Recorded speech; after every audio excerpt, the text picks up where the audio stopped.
আরো সহজতর এবং মানুষের জীবনকে আর আধুনিক সমৃদ্ধ একটি রাষ্ট্র হিসেবে উপহার দেওয়ার জন্য যে যে কার্যক্রমগুলি, এই কার্যক্রমগুলি 31 দফায় উল্লেখ করা আছে। আজকে যারা বাচ্চা ছেলেরা 31 মানে সংস্কারের কথা বলছেন, আপনারা লক্ষ্য করে থাকবেন এই 31 দফার বাইরে কিন্তু তারা বলতেছে না যে বিএনপির 31 দফায় এই সংস্কারের কথা লেখা নাই। একটি কথা, এই কথাটা কিন্তু তারা সংস্কার সংস্কার বলতেছে, কিন্তু বলতে পারতেছে না যে বিএনপির 31 দফায় রাষ্ট্র মেরামতের জন্য এই সংস্কারটা দরকার ছিল, বিএনপি এটা উল্লেখ করতে পারে না এই সংস্কারটা আমরা করব, এরকম কিন্তু একটি কথাও বলতে পারতেছে না। মানে অনেক ক্ষেত্রে তাদের সংস্কারের কথা শুনলে আমার এরকম মনে হয় এই গল্পটা অনেক পুরানো, ওই মিছিল করে যে মানি না মানবো না, মানি না মানবো না। তো যদি কেউ জিজ্ঞাসা করে যে কি মানবো না, জানি না জানি না।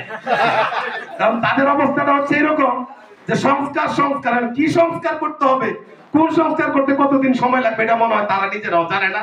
তাদেরকে পিছন থেকে কেউ চাবি দিয়ে দেয়, বলো সংস্কার, এরা বলে সংস্কার, বলে সংস্কার সংস্কার, এরকম একটা ব্যাপার। তো তারা সংস্কার, কোন সংস্কার অবশ্যই দরকার রাষ্ট্রের প্রয়োজনে, কারণ সংস্কারের রূপরেখা তো তারেক রহমানই দিয়েছে, এটা 2024-এর 5ই আগস্টের আগেই দিয়েছে। সংস্কারের কথা আমরাও বলছি, কিন্তু কিছু সংস্কার আছে স্বল্প মেয়াদী, অতি আবশ্যকীয়, আমরা যেটা আমাদের দরকার। কারণ আমরা হাসিনা মার্কা নির্বাচন হলে তো হবে না, নির্বাচন হলে তো অবাধ সুষ্ঠু নিরপেক্ষ হবে, সবাই অংশগ্রহণ করতে পারবে, সবাই নিজের ক্ষমতা প্রয়োগ করতে পারবে, এরকম একটি পরিবেশে নির্বাচন হতে হবে। নির্বাচন হবে খালি আমরা বিএনপি রে ভোট দিয়ে সিলমেরা বিএনপি ক্ষমতা আসবে, এই নির্বাচন আমরা চাই না। জনগণ যাকে নির্বাচিত করবে সে রাষ্ট্র পরিচালনা করবে, এটা আমরা চাই। আমাদের বক্তব্য পরিষ্কার, এই বক্তব্যের মধ্যে কোনো দ্বিধা বিভক্ত নাই। তাহলে আজকে যারা সংস্কারের কথা বলে অনির্বাচিত সরকার দীর্ঘমেয়াদ চালানোর চিন্তা করতেছেন, তারাও কিন্তু যে অধিকাররা মানুষগুলি তাদের জীবন দিয়েছে তাদের আত্মাহুতির সাথে বেইমানি করা হবে। আমাদেরকে ওই পরিবেশ তৈরি করে দিতে হবে, যারা জীবন দিয়েছে গণতান্ত্রিক বাংলাদেশের জন্য সেই গণতান্ত্রিক প্রক্রিয়ায় নিয়ে আসতে হবে, তাহলে তাদের আত্মাহুতি সার্থক হবে। আজকে যারা জীবন মৃত্যুর সন্ধিক্ষণ অনেকে আছেন, অনেকে অঙ্গহানি হয়েছে, তাদের সেই আত্মত্যাগ সার্থক হবে। সেটা গেল জাতীয়ভাবে। আমি প্রত্যাশা করব সকলের শ্রদ্ধাভাজন ডক্টর ইউনূস সাহেব, আজকে দেশে আইন শৃঙ্খলা পরিস্থিতি নানাভাবে অবনতি হচ্ছে, সামাজিক, রাজনৈতিক, অর্থনৈতিক নানা কারণেই হচ্ছে, এবং যেহেতু এই অনির্বাচিত সরকারের জনগণের সাথে কানেকশন খুবই কম, তারা মানুষের সমস্যাও বুঝতে পারতেছে না, সমাধানের কি পথ সেটাও তারা প্রয়োগ করতে পারছে না, যে কারণে সমস্যা দিন দিন বেড়েই চলেছে। আজকে ধর্ষণের মতো অপরাধ হচ্ছে, আজকে জমি দখল, বাড়ি দখল, খুন খারাপি, ডাকাতি, সমস্ত ধরনের অপরাধের মাত্রাই বেড়ে যাচ্ছে।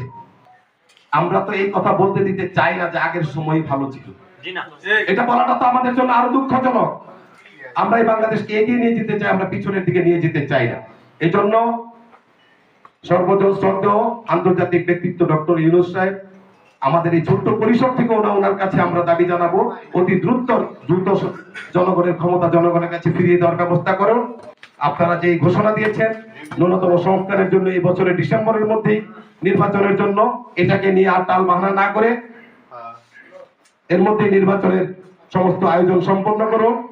জনগণ হয়তো আপনাদেরকে এতটুকু পর্যন্ত সময় দিবে, এবং বিভিন্ন বাহিনীর পক্ষ থেকে আপনারা দেখেছেন নানাভাবে এই ডিসেম্বরের কথাই বলা হচ্ছে। এর বাহিরে গেলে কিন্তু আবার পরিস্থিতি, টাল বাহানা করার ফল কখনোই ভালো হয় না। পাকিস্তানিরা টাল বাহানা করেছিল 70-এর নির্বাচনের ফলাফল বাস্তবায়ন করতে গিয়ে, এই মানচিত্র আলাদা হয়ে গেছে, পতাকা আলাদা হয়ে গেছে। এই জন্য টাল বাহানা করার ফল ভালো হয় না।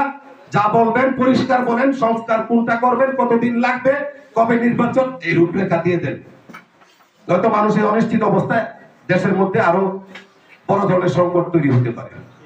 গেল জাতীয়ভাবে আমরা যে দলটা করি, আমাদের দলের প্রতি আমরা দীর্ঘদিন মানুষের অধিকার প্রতিষ্ঠার লড়াই করতে গিয়ে, গণতন্ত্র প্রতিষ্ঠার লড়াই করতে গিয়ে, ভোটের অধিকার প্রতিষ্ঠার লড়াই করতে গিয়ে আমরা নানাভাবে সামাজিকভাবে বঞ্চিত লুটেরাদের বিরুদ্ধে, টাকা অর্থ পাচারকারীদের বিরুদ্ধে লড়াই করতে গিয়ে মানুষের, আমরা যে নির্যাতিত নিপীড়িত হয়েছি, আমাদের নেত্রী থেকে শুরু করে আমাদের সেই তৃণমূলের কর্মীটা পর্যন্ত যেভাবে নিপীড়িত হয়েছে, আমাদের নেতা এম ইলিয়াস আলী, চৌধুরী আলম, ফরহাদ, জাকির, রাজু সহ অনেক আমাদের ছাত্র নেতারা আমাদের চোখের সামনে থেকে, আগের দিন আমরা মিছিল করেছি, পরের দিন তার গুম হওয়ার খবর পেয়েছি। এরকম ঘটনা আমার ক্ষেত্রে ঘটেছে। আমি যখন দায়িত্বে ছিলাম বেশ কয়েকজন ছাত্র নেতা এরকম ভাবে গুম হয়ে গেছে, আজও তাদের সন্ধান পাইনি। জনি আমার সাথে আগের দিন কথা হয়েছে, পরের দিন তার 21টি গুলিবিদ্ধ লাশ আমি দেখার সুযোগ হয়নি, আমি পত্রিকায় ছবি দেখতে হয়েছে, কারণ তখনও আমার আত্মগোপনে থাকতে হয়েছে।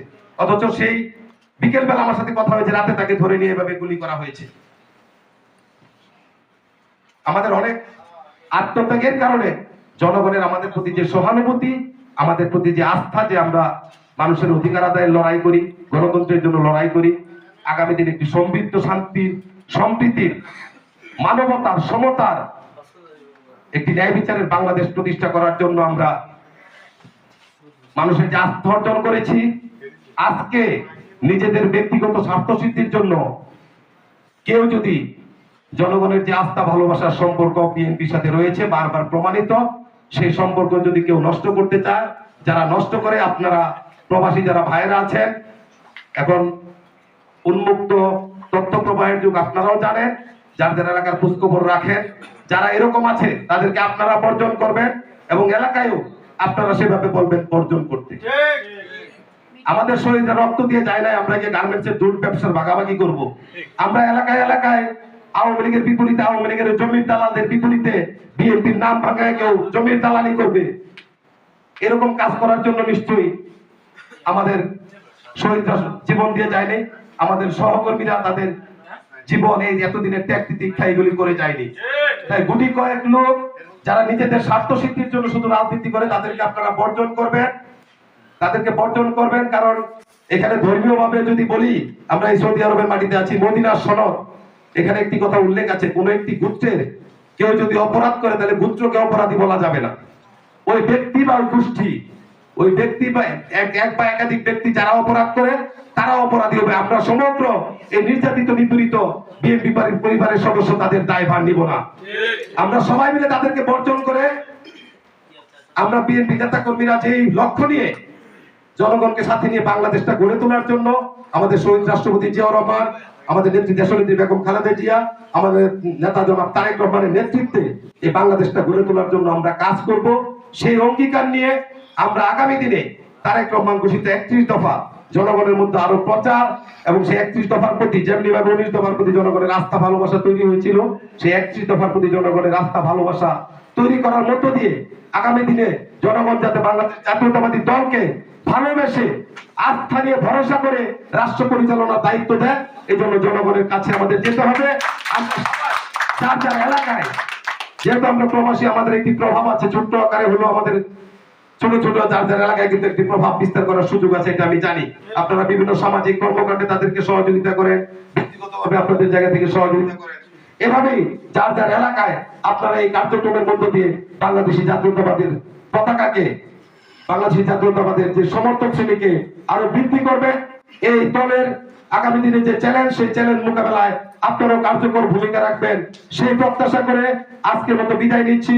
আমার জন্য দোয়া করবেন, আপনাদের সাথে যাতে এভাবে থাকতে পারি, আপনাদের ভালোবাসা নিয়ে যাতে পথ চলতে পারি, কখনো যাতে নীতির সাথে, সততার সাথে আপোষ না করি, এবং নিজের চরিত্র যাতে না হারাই, সেই দোয়াটা আমার জন্য করবেন।